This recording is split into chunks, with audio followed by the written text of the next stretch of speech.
How to log out Buddy Budget Planner application.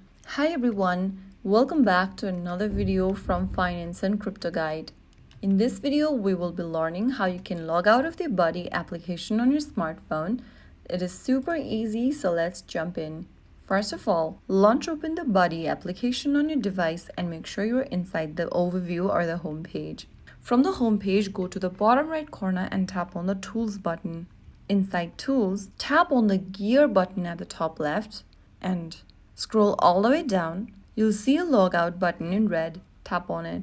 In the pop-up, click Yes Logout and you'll be redirected to the home page or the login page of Buddy. So that's how you easily log out of your account in just a couple of steps. If you found the video helpful, don't forget to like, share, and subscribe to our channel. I will see you again in the next episode. Stay tuned and thanks for watching.